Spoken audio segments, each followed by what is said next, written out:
हमारी अगली कहानी सिर्फ एक इंसान की नहीं, एक परिवार की है, जिन्होंने आपस में मिलकर यह तय किया है कि वो भागते हुए शहर से दूर एक गांव में अपनी ज़िंदगी जिएंगे और गांव वालों के साथ मिलकर अपनी जड़ों को तलाशेंगे और उनके लिए कुछ काम करेंगे। तो मिलते हैं नवीन पांगटी से और सुनते हैं उनके परिवार की कहानी। बचपन से बताया गया था कि एक अच्छा बच्चा होने का मतलब है कि आप अच्छी पढ़ाई करो, फिर कुछ इंजीनियर डॉक्टर बन जाओ। सोचने का वक्त नहीं मिला तो वही किया, अच्छे मार्क्स नंबर से 12th पास करके इंजीनियरिंग कॉलेज में घुस गए। फिर 1 साल एड एजेंसी में नौकरी करी, फिर वहाँ लगा कि कुछ और करना चाहिए। फिर IIT बॉम्बे जाके मास्टर्स किया डिज़ाइन में और सोशल कम्युनिकेशन में घुसे।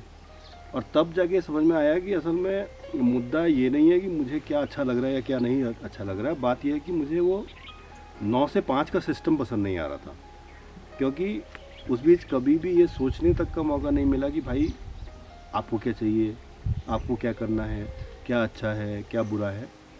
तो पहली बार मैंने ये डिसाइड किया कि फ्रीलांसिंग करता हूँ। मैं फ्रीलांसिंग करना स्टार्ट किया।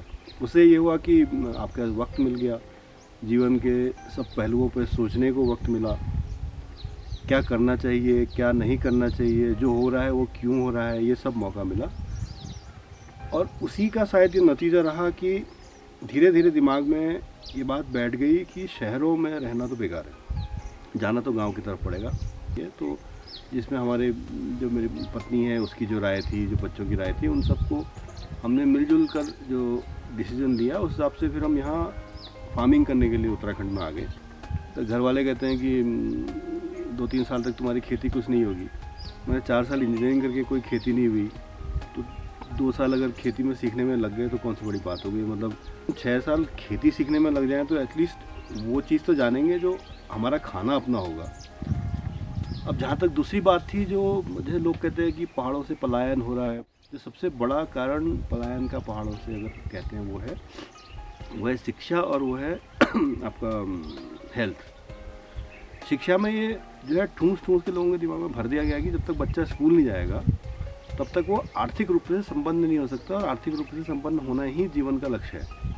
तो हमने जब हमारे बच्चे हुए तो हमने शुरू में ही ये तय कर लिया था कि स्कूल बच्चों को तो नहीं भेजेंगे। तो होम स्कूलिंग की शुरुआत हो गई। शुरू में अल्टरनेट स्कूल भेजा, फिर वो भी नहीं जमा तो हमने होम स्कूलिंग की शुरुआत करी। और तो इन सब को देखते हुए अगर मतलब इसको वैसे रखा जाए तो ये है कि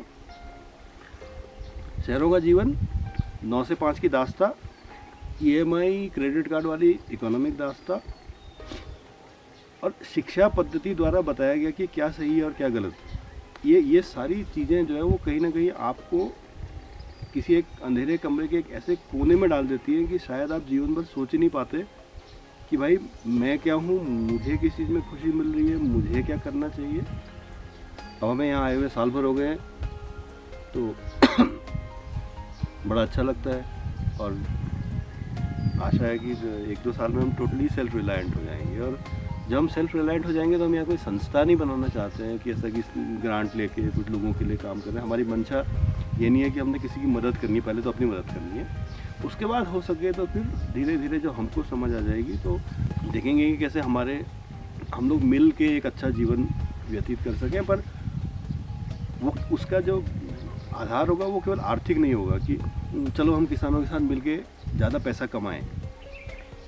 करें तो ऐसे करें कि वो जो हमारे जीवन की सोच है वो कहीं थोड़ी विस्तृत होने लगे सबकी, कि यार हम गांव में क्यों हैं, हम क्यों किसान हैं, हम क्यों उगा रहे हैं, खुशी किस में है, कितना बहुत होता है।